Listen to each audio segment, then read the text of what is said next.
screening issue at all. The screening was never undertaken as a collective. It was up to each government within its own member, an own representative, which means it had no say on the appointment of other members of the committee.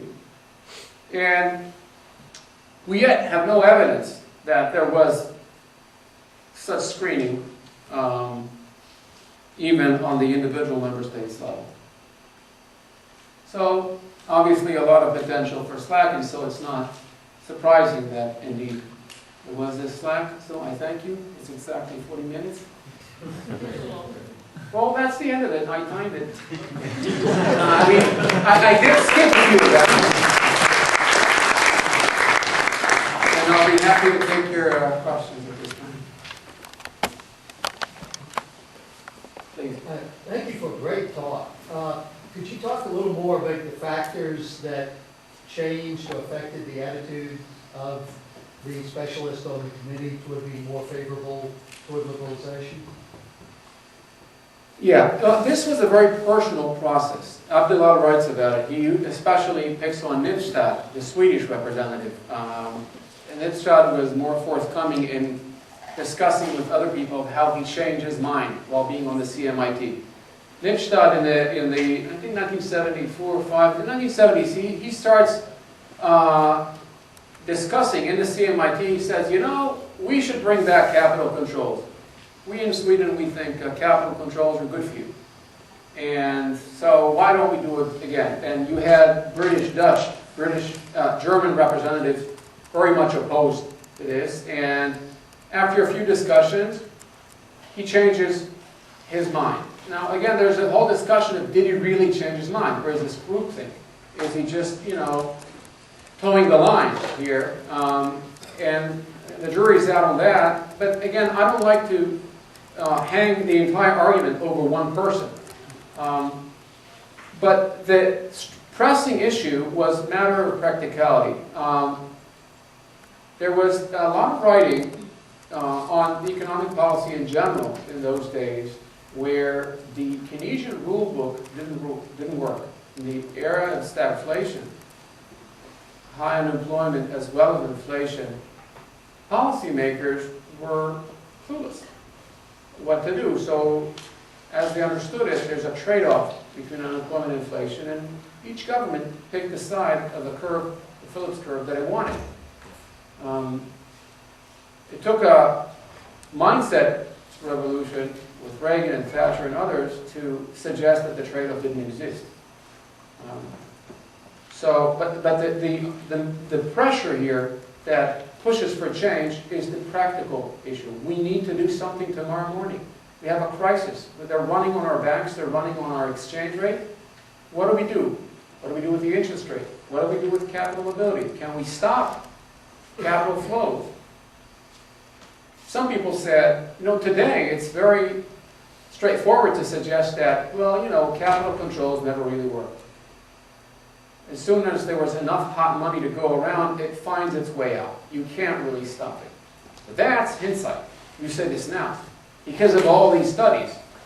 They were engaged in this discussion before all these studies, when it was thought that there would be some effectiveness to controls. And they were amazed that it didn't seem like they worked. One of the British representatives is quoted as saying, the thing about capital controls, he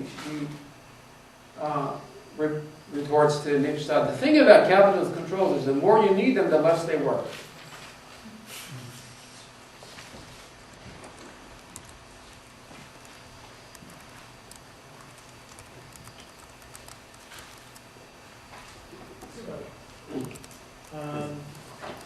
So one of the things, you describe this, or at least you talk about this in terms of principal agent theory. Now one of the things with principal agent theory just kind of irks me from time to time is that, you know, if you're moderately creative, you can pretty much find a principal agent relationship everywhere, right?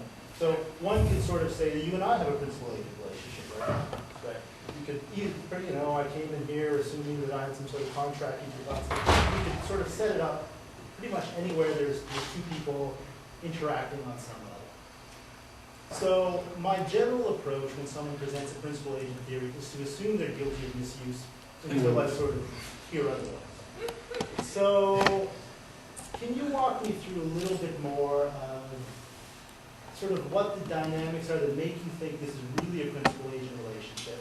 And you mentioned some theories at the outset. So what is it about the principal-agent theory that gives you some leverage that the other theories don't? The added value, the theoretical added value. Well, you're probably right that this is one of the most abused theories on Earth, and/or the most ubiquitous, or the universal appliance. It's, you know, it's just like a theology. I mean, you can always employ it. It always works if you believe in it, and that's it. And I share your disappointment from this situation, but this is different. Because this is a setting of international relations. And in international relations, you can have cooperation without agency. You don't have to have agency. Okay? For example, look at the GATT before the WTO. GATT was not really an agent. It was an agreement. There was a secretariat to manage the paperwork, more or less. It wasn't a full-blown body with its own legal status. It wasn't really an agent. So this was international cooperation where the countries, the states that signed up to the GATT agreed to liberalize trade, agreed on the procedures to keep discussing it, had some very ineffective arbitration process, without agency. You can cooperate bilaterally, without agency, mediating the two countries. You can cooperate multilaterally. You can have a balance of power among many states with no agent in between. So, agency is a particular form of international cooperation. And in this case, I think it's very visible because of expertise. When you accept that cooperation is best served by expert knowledge, then this is really another way of saying I have an agent. If you cannot substantiate that a certain body has expertise in a particular issue area, you have to identify the task. You have to identify the delegation. Now, I know that some application of PA theory accepts informal or even implicit delegation. You know, that could work, but that's the slippery slope to what you're saying, right? How do you know it's there if it's implicit? Winks, nods, I don't know. But in this case, there's a document. There's a task that is formally delegated. It's in the writing, black and white. And there are tasks to be completed, and they are the experts, and then the member states follow. So in this case, I think that it is not abused. There's clear reason. I can identify in writing very clear evidence, objective evidence, so to speak, if objectivity exists, that there is an agency relationship here. The other, of course, question would be, okay, so there is an agency relationship, but how does it help us in understanding financial liberalization better than other theories? And again, as I said earlier, but I should probably say more now, that this relationship to experts is in fact not explored in the literature. They could have written about it, they didn't. Why not?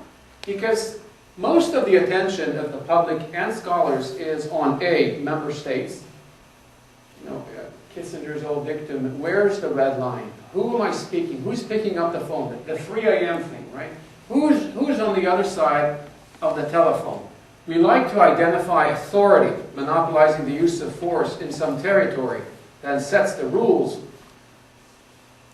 That's one thing. So an OECD kind of research is not there. And the other thing is that there is a focus on legally binding agreement. You know, if it's legally binding, good. If not, doesn't matter.